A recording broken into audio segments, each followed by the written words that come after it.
banyarwandakazi muteze amatwi de Rwandan kuri uyu mugoroba wo ku itariki ya 31 Mutarama 2020 tubanje kubasuhuza. Uyu munsi umutumire wacu ni bwana Sixbert Musangamfura, akaba ari umwe mu bayobozi b'ishyaka rya politike ISHAKWE, Rwanda Freedom Movement. Tubanje kubasuhuza bwana Sixbert Musangamfura. Muraho murakomeye bwana Matabaro. Turakomeye. Mu kwinjira mu kiganiro nashaka kugira ngo ubwire ari abasomyi ari abakurikira de Rwandan mu buryo butandukanye, watangira utwibwira muri make? Murakoze cyane, nagira ngo mbanze mbashimire ko mwampaye aya mahirwe yo kugira ngo nanjye ngire icyo mbwira abanyarwanda mbinyujije ku rubuga rwa de Rwandan, ari abasomyi n'abumva ibiganiro byanyu, kandi ngira ngo nanabashimire n'akazi keza mukora. Nagiye nkurikira ibyo mwagiye mutangaza, nsanga ubusesenguzi mufite ari bwiza, bwafasha cyangwa bunafasha abanyarwanda benshi cyane. Mwari mumbwira ngo nivuge ndi Sixbert Musangamfura, ndi umunyarwanda, nkaba narakoze imirimo inyuranye mu gihugu cyanjye, nabaye umunyamakuru, nkorera na leta, hanyuma nza guhunga kubera impamvu za politiki, nkaba mba mu gihugu cya Finland, aho maze imyaka irenga 20 mu buhungiro, hamwe ndavuga n'ahandi nagiye nyura mu mayira yo guhunga, nkaba ubu ngubu maze imyaka 24 ndi mu buhungiro. Ni ukuvuga rero ko maze icya kane cy'ikinyejana ndi mu buhungiro, ntakandagira mu gihugu cyanjye, ahubwo ndetse nanahigwa kware kubera ko ntavuga rumwe n'ubutegetsi.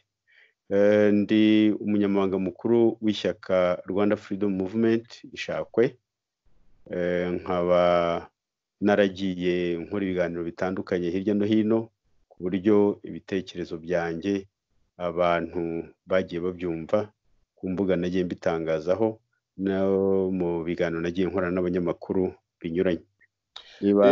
Bwana Sixbert Musangamfura, ntabaciye mu ijambo, wari uvuze ku bijyanye n'ishyaka, mpita mboneraho kugira ngo nanababaze, mwatubwira muri makeya iryo shyaka ryanyu ISHAKWE, muri make cyane icyo rigamije?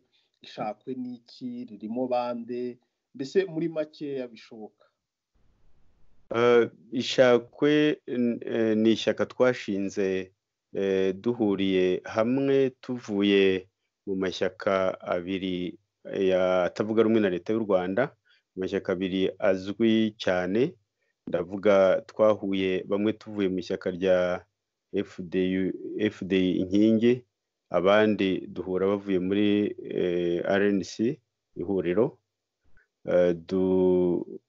Twembi ndavuga abavuye muri iyo miryango ya politiki yombi, kubera impamvu zinyuranye, nta kwirirwa yenda nsisengura aha, bukeneye ko nagira icyo nzivugaho nazo nazivuga, kuko nta banga ririmo. Ndavuga mva muri FDI inkingi kimwe na mugenzi wanjye na bagenzi banjye Dr. Inkiko Nsengimana, cyangwa se bwana Ndahaye Eugene n'abandi. Ibibazo twari twaragiranye na bagenzi bacu twahoranye, twarabitangaje, ntabwo ari ibanga. Kimwe n'abavuye muri Rwanda National Congress RNC ihuriro, nabo batangaje ibibazo byari bihari byatumye badakomezanya urugendo na bagenzi babo bari barashinganye uwo muryango wa politiki. Ubwo rero twashyize hamwe. Ariko uretse guciye mu ijambo gatoya bwana Musangamfura, yego, mbese nuko ntabwo ari guca mu ijambo cyane, ariko no kugira ngo tujyane umujyi umwe. Ariko hari amashyaka numvise mbere y'uko inkubiri ibaho nka URNC, oya nako mbere y'uko ISHAKWE ribaho, nk'inkubiri cyangwa URNC, ayo mashyaka si yo numva ashobora kuba yarabyaye ISHAKWE, ko numva ayo mashyaka yarabayeho nayo mukiva muri ayo mashyaka wavuze haruguru. ibyo nibyo tuvuye muri ariya mashyaka twahozemo, ntabwo twavuye muri ayo mashyaka ngo duhite duhurira mu ishakwe ako kanya, kuko ishakwe twari ni ishyaka twashinze nyuma yaho. Nkatwe tuvuye muri FDI inkingi twahise dushinga National Movement Nkubiri, ikaba mbese twasobanuye impamvu twashinze iryo shyaka, ndetse tunatangaza n'imigabo n'imigambi yari duhagurukije, tunerekana n'impamvu tubikoze, kubera ko twari twarabuze urubuga ruhagije aho twari turi mu ishyaka. Mu by'ukuri twanayoboraga FDI inkingi, twanashinze, ariko tuza gusanga hari abantu baje muri iryo shyaka tutari duhuje imyumvire cyangwa se n'ingengabitekerezo, noneho ziza kubyara amahari. Dusanga ibyiza ari uko abahuje imyumvire twagira ishyaka twisanzuyemo, kubera ko FDI inkingi tuyishinga mbere twari twayishinze duturutse mu miryango ya politiki 3 itandukanye, ariko tuza gusanga hari nk'abakomeje gutekereza uko batekerezaga tutarashyira hamwe, ku buryo byabaye ngombwa ko tugenda tugashinga undi mutwe wa politiki. Nyuma rero tuza kugera ubwo twifatanya na bagenzi bacu baravuye muri RNC, bari bashinze nabo undi muryango wa politiki New RNC, ihuriro rishya. Nabo basobanuye icyo gihe impamvu zatumye bafata ibyo byemezo, banatangaza n'imigabo n'imigambi yabo. Twarahuye rero tugirana ibiganiro, noneho tugira ibintu byinshi dusanga hari byinshi cyane duhuriyeho. Turavuga tuti kubera iki twaba mu miryango ya politiki itandukanye kandi dusanga hari byinshi cyane duhuriyeho, n'indoto dufite tubona tuyihuje. Noneho icyo gihe rero duhita twiyemeza ko ibyiza ari uko duhuriza hamwe imiryango ya politiki tugashinga ishakwe, Rwanda Freedom Movement. Birumvikanye ibisobanuro byanyu, ariko nari nkeneye, ntabwo ari njye ubikeneye njyenyine, n'abatwumva nabo bakeneye kubona ibisobanuro. Hari abantu bamwe na bamwe bavuga ibintu bitandukanye, ndetse habaho no kumva ibikunze kuvugirwa kuri radiyo yanyu, iradiyo Ishakwe, bigatuma abantu bagira ibintu byinshi bibaza. Hari nk'umuntu wanyandikiye maze kumubwira ko turi bukorane ikiganiro, arambaza ati se bariya abantu kuki bakunda kwibasira abo bita ngo ni RNCD mayi, ubundi bahakagira abo bita MRNDD.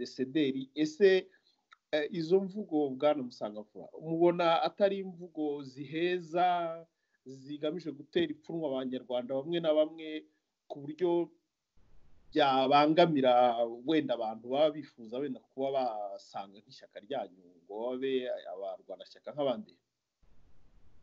Murakoze kubaza icyo kibazo gikomeye kandi cyiza, kubera ko icyo kibazo nagiye ncyumvana nanjye abandi bantu. Mu by'ukuri iyo tuvuga MRNDD cyangwa tukavuga FPRDMI, tuba tuvuga ibintu ngiye gusobanura hano.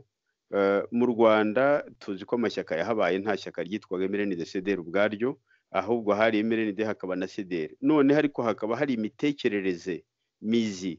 Iyo mitekerereze mizi bamwe mu bantu bo muri MRND n'abo muri CDR bari bahuriyeho, ikaba yari ifite ingengabitekerezo yihariye, ariko abo bantu bakaba bataragize igihe, mvuga ko batagize igihe cyo kugira ngo ya ngengabitekerezo yihariye twebwe tubona dusesengura tugasanga ari ingengabitekerezo MRND-CDR, ntabwo bagize igihe gihagije cyo kugira ngo babe bakora ishyaka ryihariye ryitwa gutyo, cyangwa se umutwe wa politiki wihariye witwa gutyo ujyanye na bya bitekerezo bifuza.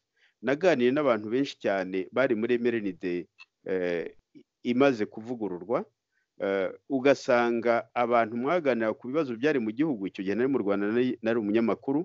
Ugasanga bo mwaganira ku bibazo byinshi byari mu gihugu, ku bibazo by'uburenganzira bw'ikiremwa muntu, ku bibazo by'imicungire y'igihugu cyangwa n'imicungire y'intambara, imicungire y'urugamba.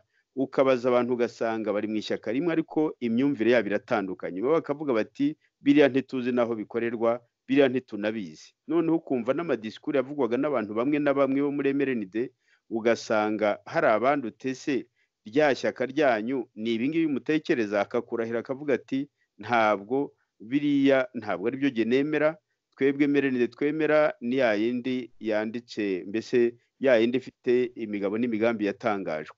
None ugasanga hari abandi ariko bafite imyumvire yihariye, ya myumvire yihariye y'ubuhezanguni, ugasanga bayihuriyeho na CDR, kuko CDR yavutse mu by'ukuri ari akana ka MRNDD, nari mpari, nari mukuru, nasesenguraga ibintu, nakurikiranaga politiki bihagije, ku buryo rero ya myumvire niyo tuba tuvuga, ugasanga abantu wa mugani bakeka ko tuvuga buri wese wabaye muri MRNDD na buri wese wabaye muri CDR. Ariko nanone twibutse ko MRNDD ishingwa icyo gihe Habyarimana Juvenal ashinga MRNDD yatangaje ko buri munyarwanda wese ari muri MRNDD, ku buryo n'umwana yavukaga ari muri MRNDD.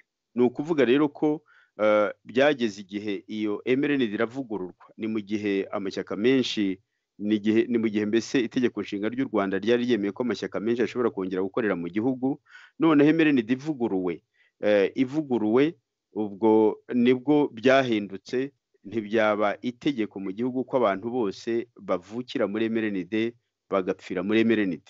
Noneho iryo tegeko rimaze kuvugururwa na MRNDD ikavugururwa, nyine byatumye MRNDD wa mugani isigarana abantu bibona muri bya bitekerezo. Ariko noneho no muri babandi bibona muri bya bitekerezo, ugasanga hari ibitekerezo bavuga bashyira mu mpapuro babwira rubanda, hakaba n'ibindi bitekerezo baganira hagati yabo badatangaza, kandi ibyo bitekerezo ugasanga mu by'ukuri ari byo bikomeye, kuko nibyo usanga abantu bafataga ibyemezo bikomeye cyane, nibo baganiraga bya bitekerezo bitandukanye n'ibyo mu mpapuro, uretse ko n'ibyo mu mpapuro nabyo hari byari bifite inenge.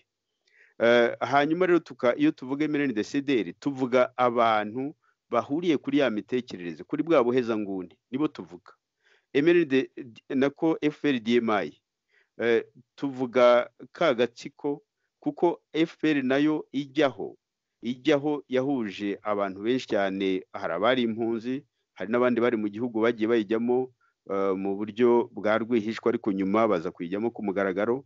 Hakaba n'umutwe wari umutwe w'iperereza rya gisirikari, niko bitangira, niko byari bimeze, DMI. None ugasanga mu by'ukuri muri FPR harimo FPR nyayo irimo ba bandi bafata ibyemezo bikomeye. Niba hari abantu bagomba kwicwa, niba hari abantu bagomba gusahurwa, niba hari ibikorwa ibintu bigomba gukorwa, hakaba babacurabwenge bafite n'abantu babishyira mu bikorwa, abo ngabo bakaba ari bo bari bagize uwo mutwe wa DMI, cyangwa bakigize n'uwo mutwe wa DMI, umutwe wabaye ikirangirire mu gukora amahano hirya no hino mu gihugu. Iyo tuvuga FPR-DMI ni ya FPR ikoresha wa mutwe kugira ngo ukinagaza abanyarwanda, kugira ngo ukoreshe iterabwoba mu gihugu, kugira ngo wimakaze igitugu mu gihugu cyacu. FPR-DMI tuba tuvuga niyo. Kuvuga rero ko birumvikanye, ariko kuvuga ko izo mvugo uretse gato hari akantu kamwe ngiye gusoreza. Kuvuga ko izo mvugo dukoresha zatuma abantu bacika intege ntibatugane, jyewe mbona mu by'ukuri ikibazo gihari cy'abo bantu bacika intege ni uko abantu batareba ibyo abantu bigisha, ibyo abantu baharanira, ahubwo bakarangazwa nyine n'izo za propagande zaba bahezanguni bashaka kugira ngo, kuko nabo bahezanguni baba bakeneye ikintu bitwikira. Icyo kintu bitwikira rero ni cya kindi gituma mu by'ukuri bashobora gukomeza kwikorera ibintu by'ibikorwa by'urugomo byabo n'ibindi bikorwa bibi, cyangwa n'ibiteye n'isoni, bakaba bakomeza kubona urubuga babikoreramo, ariko bitwikiriye abandi benshi cyane. Ushobora gusangamo n'abantu b'abaziranenge badafite n'ibintu ibi niba umuntu yanabaryoza, nta n'ikintu iki wababaza wavuga ko bakoze kidahwitse, ariko mu by'ukuri ugasanga babandi baruharwa bakeneye rya koti kugira ngo baryambare. Abo rero baruharwa n'ubundi baravuga bati dore bariho baratuvuga twese, murabona ko bariho batuvangura, ariko mu by'ukuri abo tubwira n'inyigisho dutanga, abanyarwanda badukurikira bariyumva bakavuga bati aba bantu uku kuri baharanira niba nkwibonamo nanjye nzaguharanira.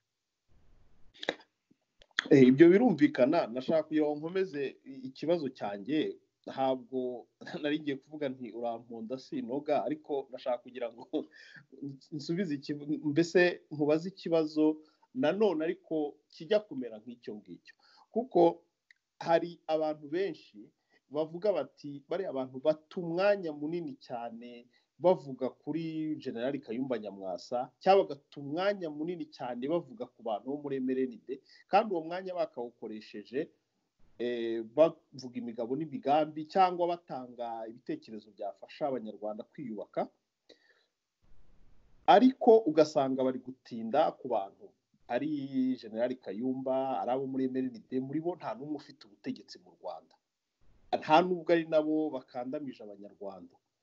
Kuki abumva ibyo muvuga, byaba bamwe na bamwe mu barwanashyaka banyu ku mbuga nkoranyambaga cyangwa kuri radiyo yanyu ISHAKWE, akenshi hakunze kugarukamo ikintu kimeze nk'ihangana? Mbese tubishyize mu gifaransa twavuga ko priorite yabaye Gen Kayumba Nyamwasa n'ishyaka rye RNC, priority kongera ikaba abahoze muri MRNDD kurusha kubaka abanyarwanda no kubafasha kugerageza gukemura ibibazo bibugarije, byaba ari iby'ubukene. Ibyo ndabifatanya n'ikindi kibazo nashobora kubaza mbere, ariko ndabona kijyanye n'ibi. Hari abantu bavuga bati muri ririya shyaka harimo abagabo b'abahanga rwose, kandi nanjye ndabyemera kuko hano ufite ibitabo birenze 3 bya Bwana Eugene Ndahayo, narabisomye, n'ibitabo byanditse neza. Ari Nkiko Nsengimana, ni umuntu uzwi wakoze mu kigo iwacu, wakoze ufite na doktora. Hari Dr Theogene Rudasingwa, hari Joseph Ngarambe nawe ujya utanga ibiganiro ku maradiyo mpuzamahanga ku bintu bijyanye n'ubukungu. Hari wowe ufite ubuhanga butandukanye, wabaye n'umunyamakuru, wakoze mu nzego za leta, ufite ubunararibonye bwinshi, n'abandi wenda ntavuze. Noneho abantu bakavuga bati bariya abantu ko bafite ubuhanga, bari abantu bafite ubunararibonye, kuki batadufasha kugira icyo kwiyubaka ngo banadusangize ibyo bazi twe tutazi, ahubwo ugasanga bibereye mu bintu bimeze nk'amatiku gusa? Urakoze cyane. Icyakora iki kibazo ni kirekire cyane, yenda uramfasha kugira ngo buri ngingo yose ikubiye muri iki kibazo nze kugira icyo nyisubizaho, ningira ibyo nibagirwa uranyibutsa mbigarukeho. Nkaho wavuze uti ikigaragara nuko igikuru dushyira imbere nuko tuvuga Kayumba Nyamwasa na RNC, ubundi tukavuga na MRNDD, ugasanga aribyo dushyiramo imbaraga nyinshi cyane. Hari ubyumva gutyo, hari ababyumva gutyo, kubera ko kenshi mu banyarwanda iyo muvuze mugatanga ingero ku bantu, nibyo byihuta cyane, niyo makuru yihuta cyane, ku buryo iyo tuvuze tugasobanura nk'imigabo n'imigambi yacu, tugasobanura igihugu twifuza uko kimeze, indoto dufitiye abanyarwanda uko iteye, usanga abantu kenshi ibyo ngibyo batabikurikira cyane, ahubwo waba uvuze nka Gen Kayumba Nyamwasa ugasanga ariho abantu bakurikiye ngo bumve icyo mugiye kumuvugaho. Kandi nta kuntu atavugwa, afite amateka, kandi amateka ye ni amateka akiri mabisi, nta kuntu atavugwa. Ari mu batavuga rumwe na leta, iyo leta yayibayemo, ayigiramo uruhare rukomeye cyane, ku buryo mu mateka mbese ni umuntu uhafite mu mateka izina rye rirahari, kandi hari ibikorwa binyuranye yagiye agiramo uruhare, ku buryo no kumuvuga ni ikintu cyangombwa cyane cyane. Nk'ubu tuvuga tuti turubaka icyo ni ijambo rimaze kujya mu kinyarwanda rya opposition, dukunze kurikoresha cyane no mu kinyarwanda. Ni ngombwa ko abantu imyumvire n'imibonere yabo irushaho gusobanuka, abantu bahereye no ku ngero, cyane cyane ko n'ibyagiye bivugwa ahanini n'ibintu byagiye bivugwa bijyanye n'ibintu avugwaho nk'umuntu ku giti cye, noneho hakaba n'ibyo avugwaho nk'umuntu wari ushinzwe imirimo iyi n'iyi mu gihugu.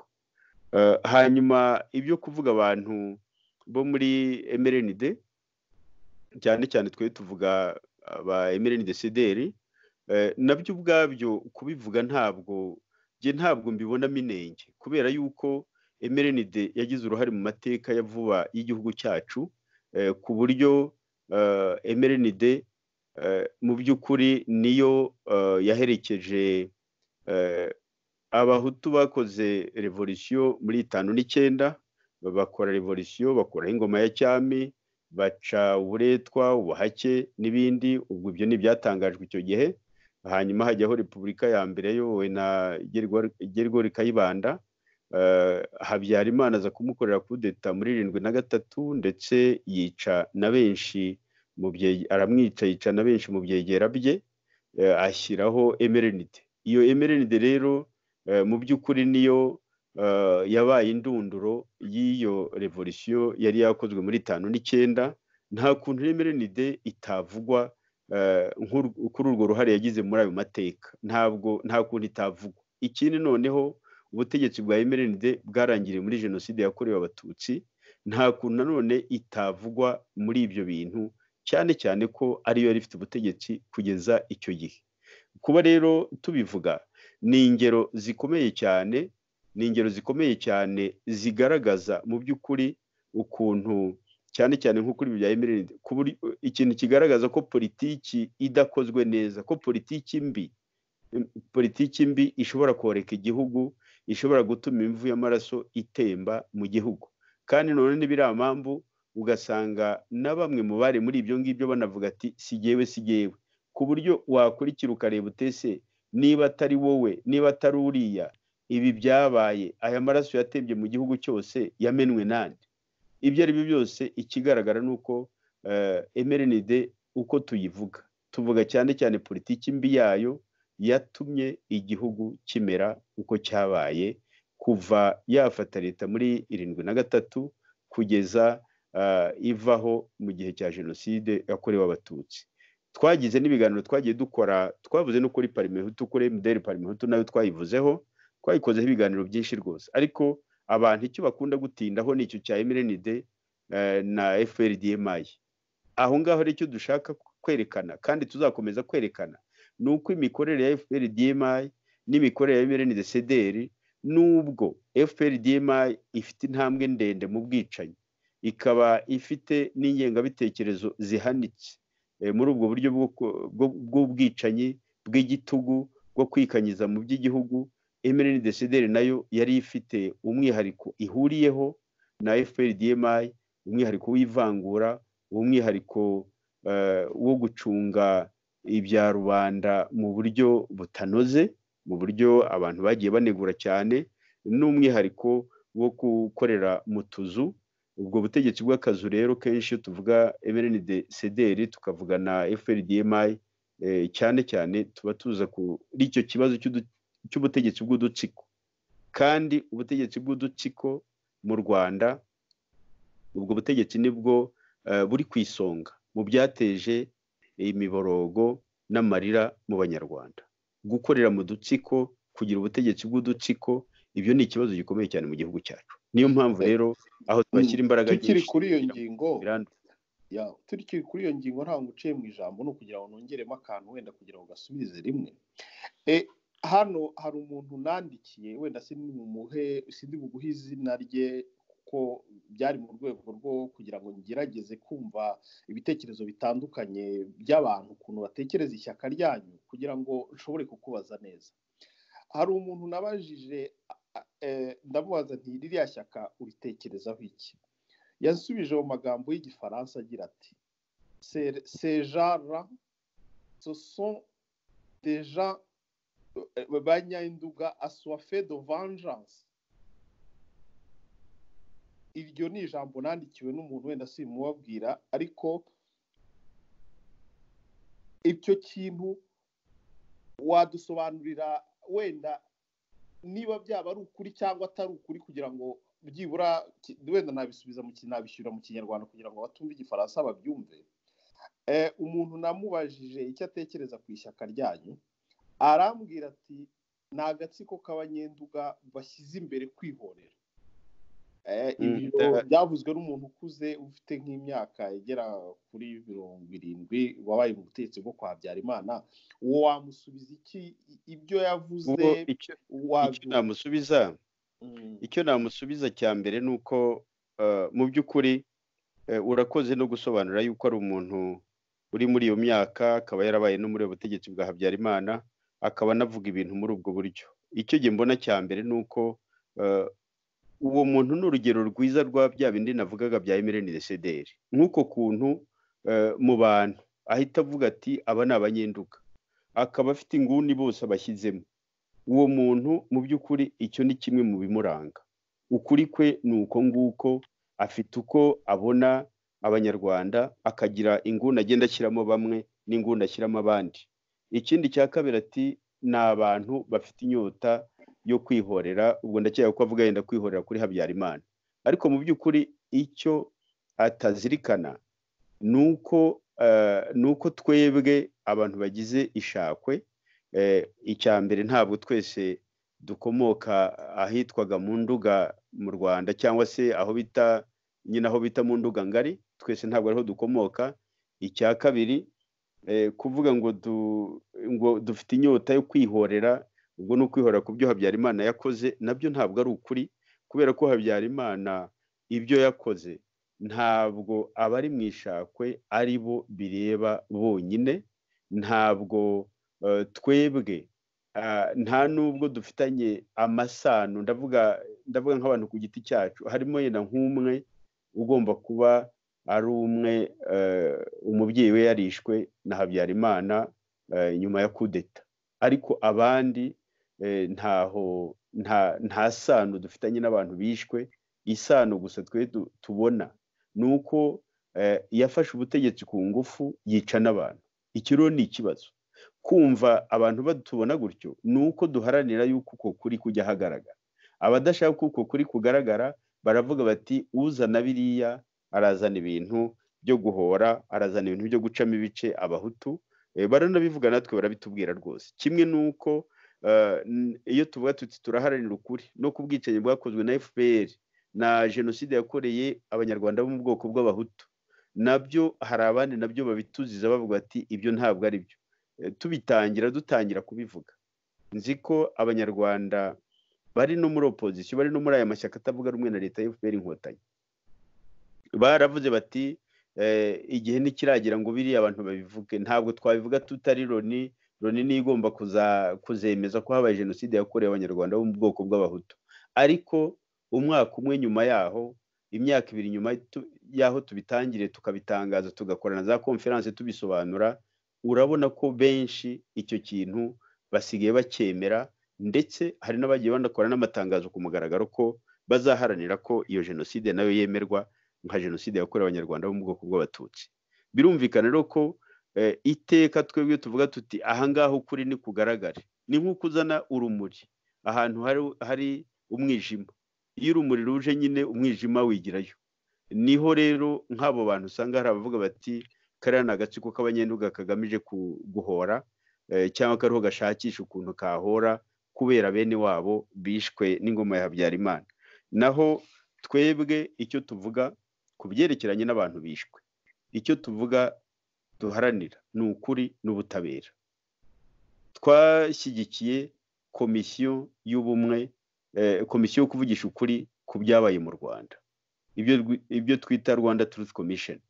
Twarabishyigikiye, dukora amakonferansi anyuranye. Aho ngaho icyo dushyigikiye ni uko ukuri ku byabaye mu gihugu cyacu kuvugwa, kukajya hagaragara, ukuri kukaba ari ko gukiza abantu, kukaba ari nako abantu bubakiraho ubwiyunge, aho kubaka ubwiyunge abantu bahunga ukuri. Ubwo ndumva uwo muntu uko namusubiza ari uko nguko, uko adutekereza ntabwo afite ukuri.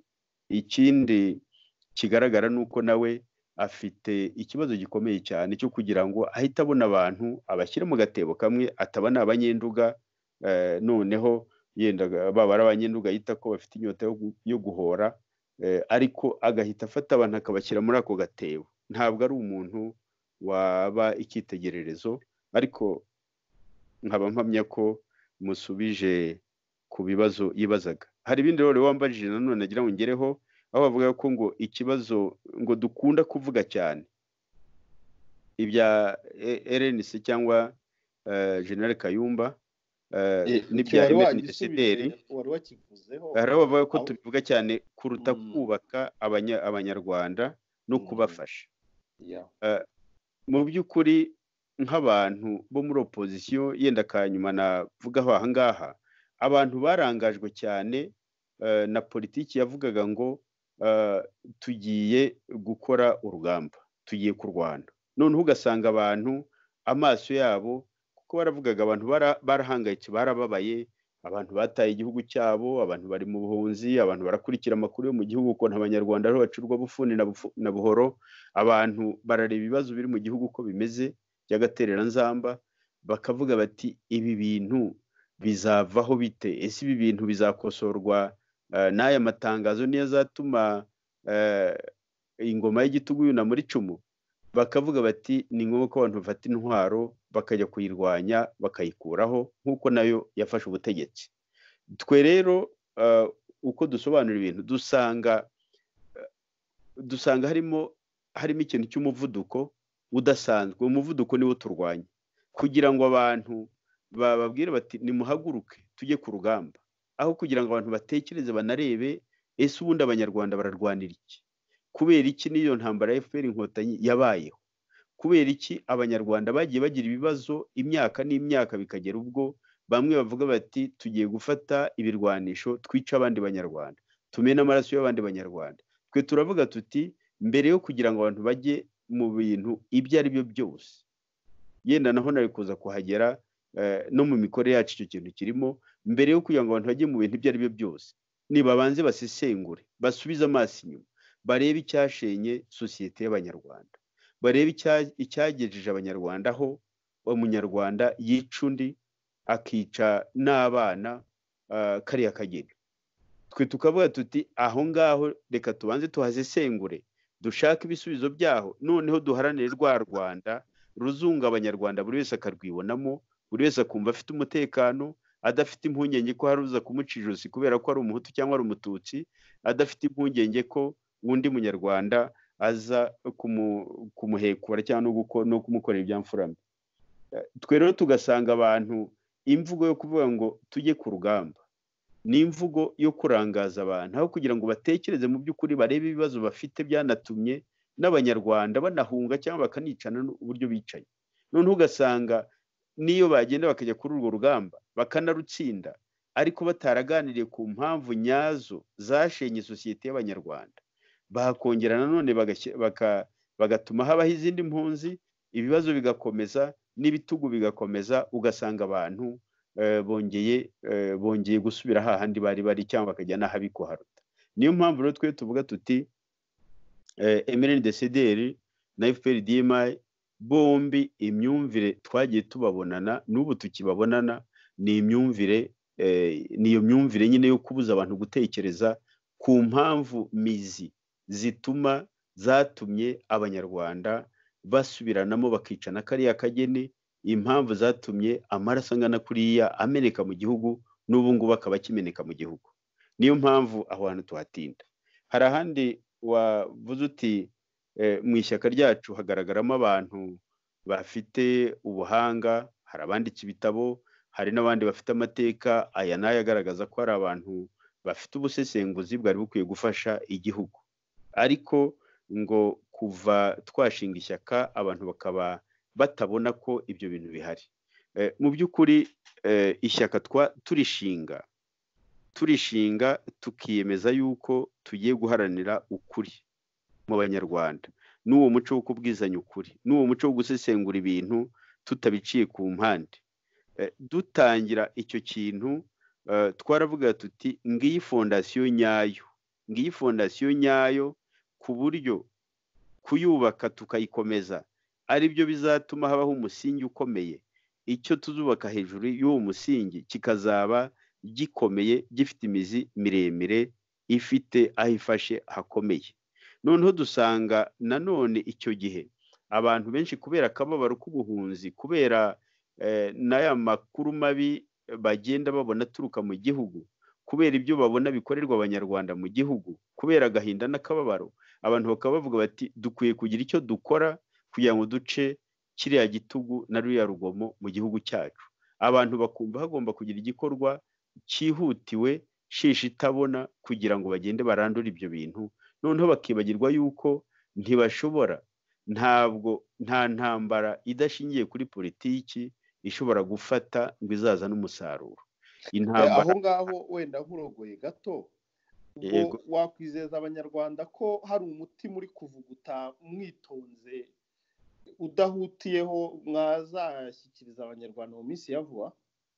Rwose icyo nakikwizeza, nkakubwira yuko mu mibonere yacu, ibyo turiho dukora, ibyo tumaze igihe duhugiyemo, icyo twubaka twemera ko ari umusingi ukomeye cyane, kubera ko twasubije amaso inyuma mu gihugu, turasesengura, duhera ku ngoma za cyami, tugenda tureba ukuntu mbere bitangira ubutegetsi bwanasangiwe hagati. Hari ukuntu ubutegetsi bwa cyami bwa kera cyane bwigeze gusangirwa, noneho bigera n'ubwo n'abamikazi bavaga no mu bahutu b'abasinga n'abandi muri ya miryango y'ibibanda nabo bavagamo. Biza kugera ubwo noneho b'abahutu, ya miryango y'abahutu yageraga ku butegetsi, baza kuyirukanamo ndetse babahindura abagome, babahindura abacakara, babahindura abaja. Amateka akomeza gutyo, ubutegetsi buguma mu maboko y'akazu kari kagizwe n'abanyiginya n'abiga.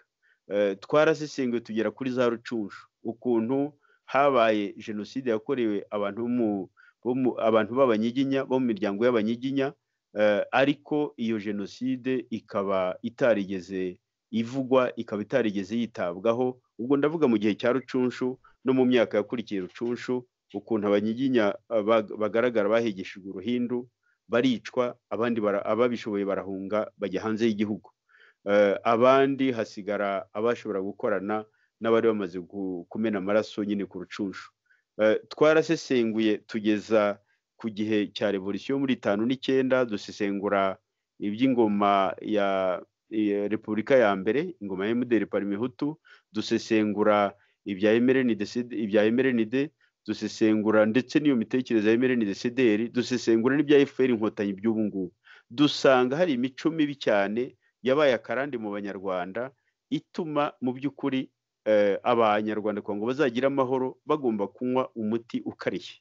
Wa muti ni wa wundi w'ukuri, kubwizanya ukuri. Noneho abantu bagahera aho ngaho bubaka umunyarwanda mushya uzashobora kubana n'undi munyarwanda akamwubahira icyo ari cyo, ntibabane babikana ubugeze, bahigana nyine, umwe ugasanga agomba kwirundaho ibirwanisho n'ibindi byose bishobora kumurengera igihe undi azaba amuhagurukanye. Ahubwo abantu bakubaka igihugu gishobora kurengera bose, maze buri wese akumva afite ihumure. Ibyo bintu tubimazemo igihe, tumaze igihe tubitekerezaho, kandi duhamya ko hazavamo umuti ukomeye cyane uzafasha igihugu cyacu. Wari uvuze ku bijyanye no kubaka igihugu no kureba ejo hazaza, unyibukije ikintu ejo bundi kijyanye n'urubyiruko. Ejo bundi General James Kabarebe yahoze ari minisitiri w'ingabo, aba umugaba mukuru w'ingabo, ndetse ubu ngubu akaba ari umujyanama wa Perezida Kagame ku bijyanye n'umutekano. Mu ijambo yabwiye urubyiruko rwibumbiye mu muryango w'abanyeshuri biga muri za kaminuza no mu mashuri matoya bacitse ku icumu rya jenoside witwa ARG, mu ijambo yababwiye ku itariki ya 23 Ugushyingo 2019, yababwiye ijambo ryatumye abantu benshi bavuga ibintu bitandukanye. Bamwe hari abarishimye bakeya, ariko kubera impamvu zabo zindi zigoye gusobanukirwa, ariko muri rusange hari abantu benshi cyane barigaye, ndetse bamwe bibatera impungenge cyane aho yavugaga ko abantu bari hanze ari abanzi b'igihugu, abantu yavugaga ko urubyiruko rwo hanze rwiga mu mashuri rugatsinda, abantu bari hanze bakora ubucuruzi bakabona amafaranga menshi, ariko ngo bagakomeza kugenda bagira ingengabitekerezo. Ntabwo yasobanuye ingengabitekerezo iyo ariyo, kuko nzi neza ko uri umuntu wize iby'indimi, naho ngaho urahadusobanurira. Iyo umuntu avuze ingengabitekerezo gusa ntagire icyo arenza icyo biba bishatse kuvuga. Mbese muri rusange nk'umuntu wize indimi kandi nk'umunyapolitike, ubutumwa bwari muri ririya jambo wowe wabufashe ute, ububona ute muri rusange? Urakoze cyane ko kuri iryo jambo rya General James Kabarebe nararyumvise, nanakurikiye n'ibiganiro binyuranye byarikozweho, nanakurikirana n'ubusesenguzi bwagiye bukorwa kuri iryo jambo. Ngewe uko ndibona ririya jambo ryuzuye ingengabitekerezo y'ubuhezanguni bwa gitutsi. Ririya jambo niko naribonye, rikaba ari ijambo nk'abarigereranije n'iryo Leon Mugesera yavugiye Kabaya muri 1992 ndibaza, nawe avuga ibyerekeranye n'ibyo abahutu bagomba kuzakorera abatutsi, ngo bakabaca amajosi bakabajugunya muri Nyabarongo bagasubira ngo iyo baturutse muri Abisiniya. Jewe ari amagambo abayagereranije nabonye bafite ukuri. Ikindi kigaragara abo yenda icyambere navuga nuko James Kabarebe kuba avuga ari amagambo, ndahamya ko ntabwo ari amagambo yamucitse, ni amagambo ari mu myumvire ye, ni amagambo ari mu mikorere ye, ari no muri politiki imurimo we ubwe n'abo bafatanije na kariya gatsiko bafatanije kuyobora. Hari n'ibiganiro byigeze gukorwa na Dr. Theogene Rudasingwa umwaka ushize, yakoze ibiganiro bibiri byikurikiranye, igice cya mbere n'icya kabiri, avuga ati uko akazu k'abatutsi kayoboye u Rwanda gatekereza abahutu. Yabikozeho ibiganiro bibiri, arasesengura akanabivuga, avuga ati ako kazu nanjye nakabayemo, ako gatsiko kayobora nanjye nakabayemo, ibyavugwaga nabaga mpari, ibyo twavugaga ngibi, dore uko twabonaga abahutu. Yabikozeho ibiganiro yerekana ko mu by'ukuri ubuhezanguni burahari na politiki yo kugira ngo yo kudindiza umuhutu no kumusubiza inyuma no kumusuzugura, iyo politiki irahari, ntabwo ari ibintu by'ibihimbano. Kuba rero Kabarebe abivugira mu ruhame nabyo ubwabyo, ahubwo ni yenda icyo umuntu yavuga ijambo nka ririya kuba ryaragiye hanze, kuko ryagiye hanze ndumva ni muri uku kwezi kwa mbere, kandi ryavuzwe mu Gushyingo, nk'uko wari umaze kubyibutsa ku itariki 26 Ugushyingo 2019. ni ukuba ko ryagiye hanze hashize hafi amezi abiri. Ni ukuvuga ko mu by'ukuri abashyikirijwe iryo jambo bari bararibitse, iryo banga ryari rihari. Bikaba rero bigaragaza ko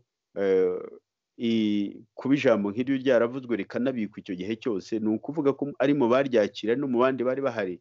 Ni ukuvuga ko izo mvugo ziramenyerewe, ntacyo zibatwaye, n'imvugo bemera, n'imvugo benshi muri abo bibonamo kubera ko bazitojwe gutyo. Ariko nanone kuba ryarasohotse rikajya hanze, ni ibigaragaza ko muri abo bantu harimo umwe cyangwa benshi bavuze bati ibi ntabwo ari byo. Cyane cyane yewe aho mbivugira nuko ziriya mvugo, iyo urebye jenoside yakorewe abatutsi, imitekerereze cyangwa icyo nakwita noneho ingengabitekerezo yayo, imitekerereze yo kugira ngo iyo jenoside ikorwe n'imikorere n'imivugire yayiganishijeho ntaho itandukaniye n'iya James Kabarebe. Ku buryo rero nk'abana b'abacikacumu bapfushije ababyeyi babo muri jenoside yakorewe abatutsi, kuba umuntu agarura ya nkota yahitanye ababyeyi babo, ariko noneho akaba ayerekeza hirya, ariko ari ikintu bo bazi babonye, cyangwa nubwo bari batoya ariko banasobanukiwe, bakumva ko habayeho iyo mitekerereze y'ubuhezanguni yatsembye ababyeyi babo, noneho bakabona abantu bari mu butegetsi bakuru cyane, kuko James Kabarebe nk'uko wabisobanuye yagiye agira imyanya ikomeye cyane mu gihugu, ndetse ubu ni umujyanama ukomeye wa Perezida Kagame. Ni umuntu ukomeye muri kiriya gihugu. Kuba afite imitekerereze nk'iyo kandi bazi ko iyo mitekerereze yabahekuye, nubwo icyo gihe yari ifitwe n'abahutu bavuga abatutsi, we akaba yifite ari umututsi avuga abahutu. Ni ukuvuga rero ko abo bana ni nko gukomeretsa za nkovu zabo, ni nko kuzikomeretsa, niko mbibona, ku buryo ririya humure tunavuga duharanira n'amahoro duharanira mu gihugu bibaye n'abariya nabo bagahabwa kwinigura, benshi bakweretse ibikomere bakora ku magambo nk'ariya wakumirwa. Ariko rero kuba avuga amagambo nk'ariya n'ikimenyimenyi kigaragaza ko ntabwo yatannye ngo akore ibidakorwa, ngo amene igisabo, ntawigeze abimukurikiranaho. Leta kugeza kuri uyu munota iriciciye nta kibivugaho, ndetse ahubwo umuntu agenda yumva rimwe na rimwe bamwe mu bantu bo muri leta cyangwa se n'intore bashyigikiye ayo magambo. Ni ukuvuga rero ko hari abayibonamo, bakibona muri iyo mitekerereze, yazana jenoside yagira ite, hari ababyibonamo. Kimwe n'uko jenoside yakorewe abatutsi cyangwa na jenoside yakorewe abahutu, hari abantu abagiye babikora ibyo byombi, ababikoze n'abakibikora, baba bafite imyumvire ituma bakora amahano nk'ayo ngayo. Nawe rero ni umwe muri abo ngabo. Imitekerereze ye njye mbona ntayitandukaniye n'imitekerereze y'interahamwe, ntayitandukaniye n'imitekerereze y'uwo ari we wese uri muri politiki yo gutsemba abandi, kubapyinagaza, kubakurikirana no kwishimira ko bazahara, bagatindahara, bakamererwa nabi, bagacupira, bakazima. Ufite imitekerereze nk'iyo ngiyo, uwo ari we wese yabigira mu Banyarwanda n'ahandi, ntahataniye n'uriya mugabo. Njye nuko namubonye. Murakoze. Mu gusoza, hari akabazo k'amatsiko nifuza kubaza. Nkawe Sixbert Musangamfura, wakugira umukuru w'igihugu cy'u Rwanda cyangwa ishyaka ryanyu ISHAKWE akariha ubutegetsi nk'uyu munsi aka kanya tubivuga mu Rwanda, ni ibihe bintu byihutirwa mwahita mukora mukigera ku butegetsi? Icya mbere, urakoze cyane kuri icyo kibazo cyiza cyane. Icya mbere ni uguhumuriza Abanyarwanda. Abanyarwanda bahangayitse kuva kera kandi bagahangayikishwa n'ubutegetsi bubi, ubutegetsi bw'udutsiko, ubutegetsi bwikubira iby'igihugu, noneho bugapyinagaza Abanyarwanda bubacura bufuni na buhoro. Icya mbere gihe numva nakora ni uguhumuriza Abanyarwanda, nkabahumuriza, nkabereka ko hari icyizere, kandi nkagirana nabo igihango cy'uko nzakora ku buryo umunyarwanda uwo ari we wese azarengerwa n'itegeko, akarengerwa na leta, ntakinagare mu gihugu cye, ntatotezwe, ntavangurwe, kandi nkakora iyo ndahiro y'uko mparanira igihugu buri wese azibonamo, aziyumvamo. Icyo numva ari ikintu gikomeye cyane nashyira imbere. Ikindi ni ukugarura ihumure mu Banyarwanda no kumara abantu ubwoba.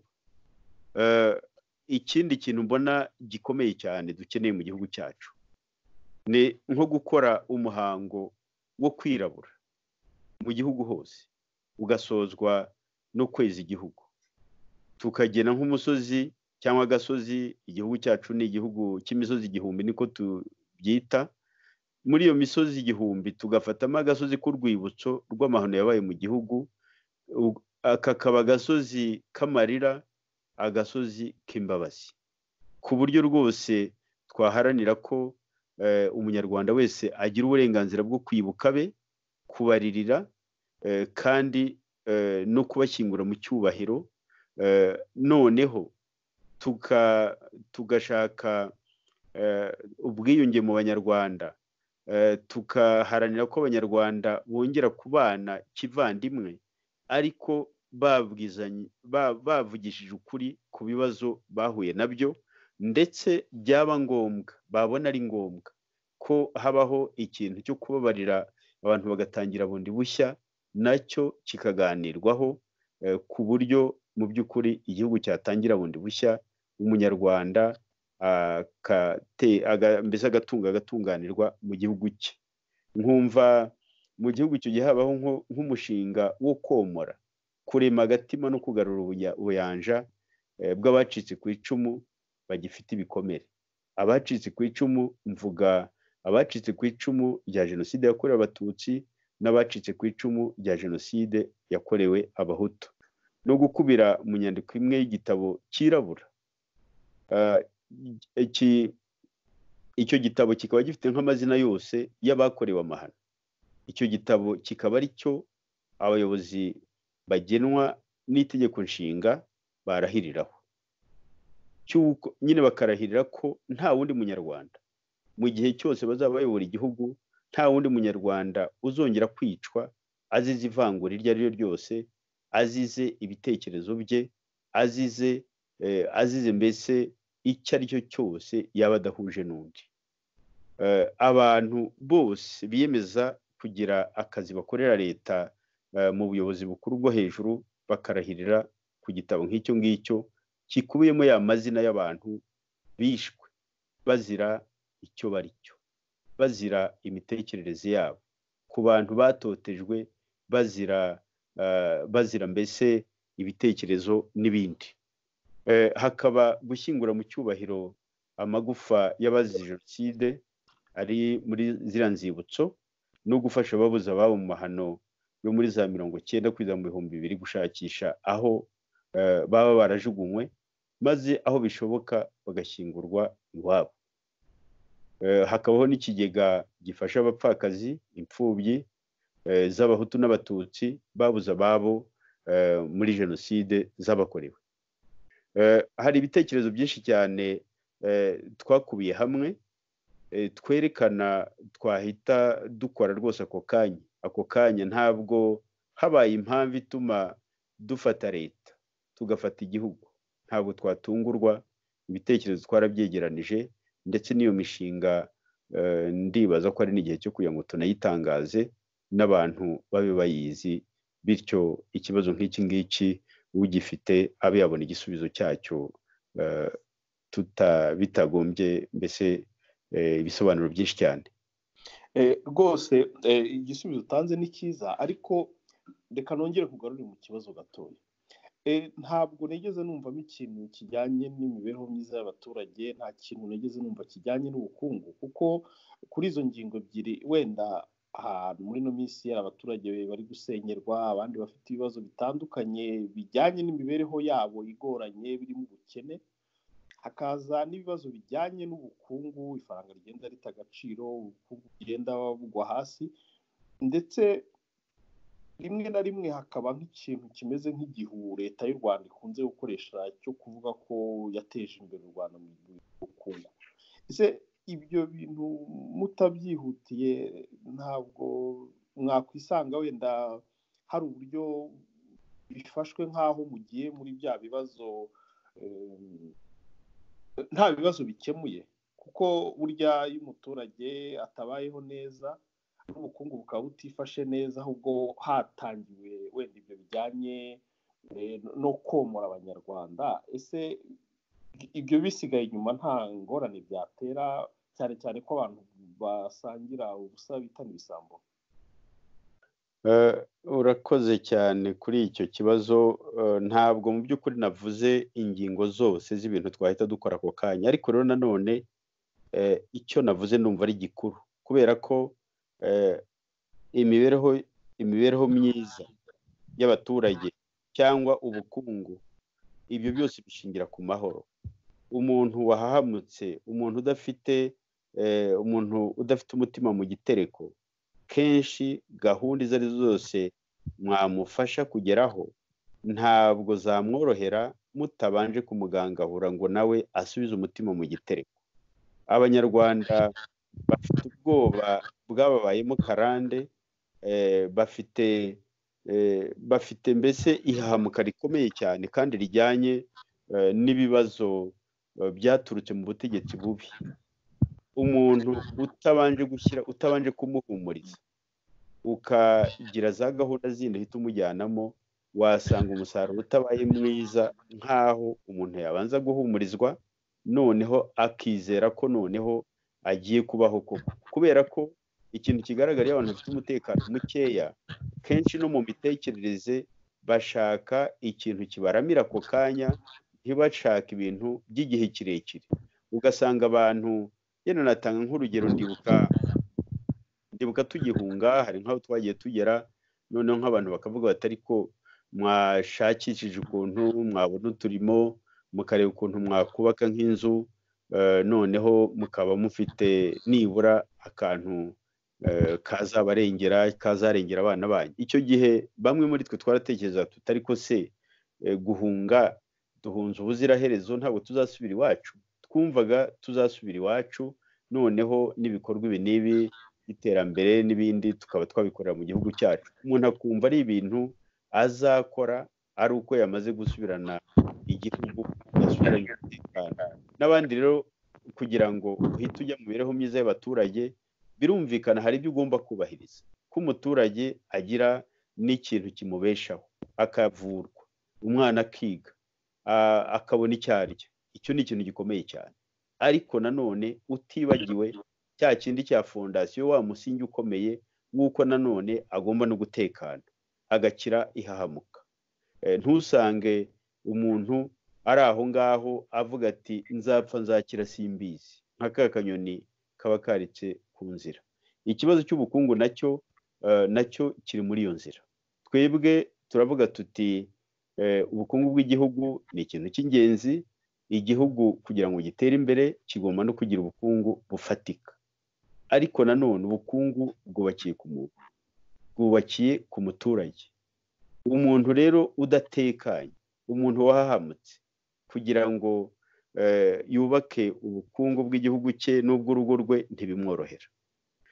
Naho ibikorwa duteganya ni byinshi cyane, nko kugarura mu mutungo w'igihugu ibigo by'umutungo rusange nk'amazi, amashanyarazi, ugutumanaho, nayo bya za gari ya moshi bivugwa, n'ibibuga by'indege n'ibindi, bikagaruka mu mutungo w'igihugu. No gusubiza umutungo FPR yasahuye n'amasosiyete ayishamikiyeho, kubisubiza mu mutungo wa leta. Gucyura umutungo uhishwe hanze y'igihugu n'abategetsi ba FPR DMI n'amasosiyete yayo. Noneho kandi tugaharanira yuko hajyaho itegeko rigenga nk'imisoro yo kuzungura, gusubiza abantu umutungo bwite, isambu yabo cyangwa se na za sosiyete n'inzu byafatiriwe ku maherere na leta, no guharanira ibintu byateza igihugu imbere. Dufite ingamba zifatika twagiye dusesengura zatuma ubukungu bw'igihugu buzahuka. Muri iki kiganiro kigufi cyane sinibaza ko ibyo twabiganiraho gutya, yenda twazabikoraho ikiganiro cyihariye nkabereka nk'ingamba dufite mu rwego rw'ubukungu bw'igihugu no mu rwego rw'imibereho myiza y'abaturage. Wari wavuze ku bintu bijyanye n'umutekano mbere y'uko dusoza ikiganiro. Ese narubonye ko ubu ngubu igihugu cyacu kiri muri politiki imeze nko kwanduranya n'abaturanyi, byaba mu Burundi, byaba muri Uganda ndetse na Tanzania mu minsi yashize rwari bigeretse. Ese mubona ibi byose mu Rwanda twashobora kubishobora turebana ay'ingwe n'abaturanyi? Kiriya ni ikibazo gikomeye cyane, kuko biriya nyine ni urugero rufatika rwa politiki mbi y'igihugu. Igihugu kiri mu mfunganwa nk'u Rwanda, kuba ari igihugu kirirwa gishondana n'abaturanyi, ubwabyo ni inenge ikomeye cyane. Ariko nanone byo